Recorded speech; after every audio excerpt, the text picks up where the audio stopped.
Tinapay mula sa langit. A daily morning devotion with CRC family.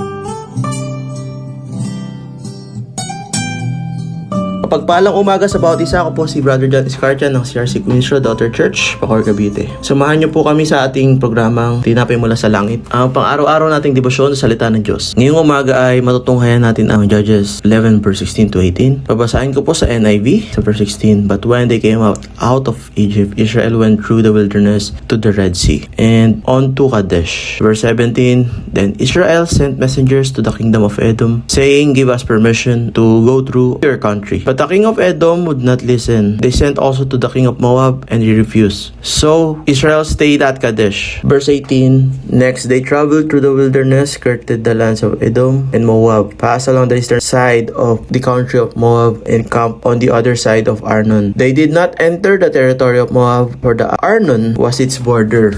Ang title po ay Israel's Journey was Peaceful and Respectful. So bago po tayo magpatuloy, dumako po muna tayo sa maikling panalangin.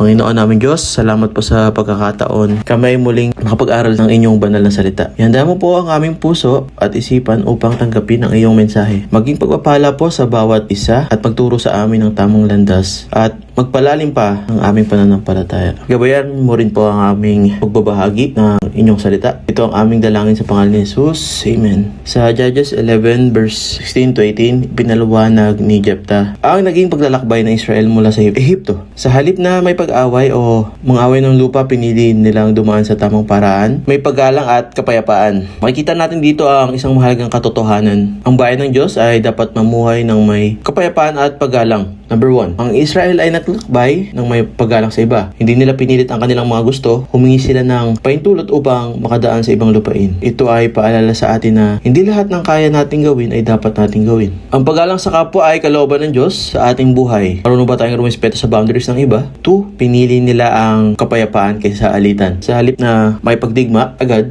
umiwas sila sa gulo. Panahon ngayon, madaling pumatol sa maling salita na maririnig natin sa social media at magalit. Pero bilang mga anak ng Diyos, tayo ay tinatawag na maging tagapagdala ng kapayapaan. Ang tunay na lakas ay hindi sa pakikipaglaban, kundi sa pagpili ng kapayapaan. Number 3, sumunod sila sa pamaraan ng Diyos. Ang kanilang paglalakbay ay hindi base sa sariling diskarte, kundi sa patnubay ng Diyos. Kapag sinunod natin ng Diyos, may kaayusan ng ating buhay, may direksyon ng ating paglalakbay, at may kapayapaan ng ating puso. Ang kapayapaan at paggalang ay patotoo ng ating pananampalataya. Ang paraan ng Israel ay nagpakita na sila ay nagtiwala sa Diyos. Ganito rin sa atin. Ang ating dasal, pakikipagtungo sa iba, at pagpili ng kapayapaan ay nagiging patotoo sa ibang tao na tayo ay kabilang sa Diyos. Sa aking konklusyon mga kapatid, ang paglalakbay ng Israel ay hindi perpekto. Ngunit ito ay mapayapa at may paggalang dahil sila ay sumusunod sa Diyos. Sa ating sariling paglalakbay, piliin natin ang kapayapaan kaysa gulo. Igalang natin ang kapwa at sumunod tayo sa direksyon ng Diyos. Tandaan natin ang buhay na may Diyos ay buhay na may kapayapaan at kaayusan. Tayo po ay manalangin. Aming Ama sa Langit, maraming salamat po sa iyong salita na nagturo sa amin kung paano mamuhay ng may kapayapaan at paggalang. Tulungan mo po kaming isabuhay ang aming mga natutunan sa bawat sitwasyon. Bigyan mo kami ng pusong mapagpakumbaba, mapayapa at marunong rumispeto.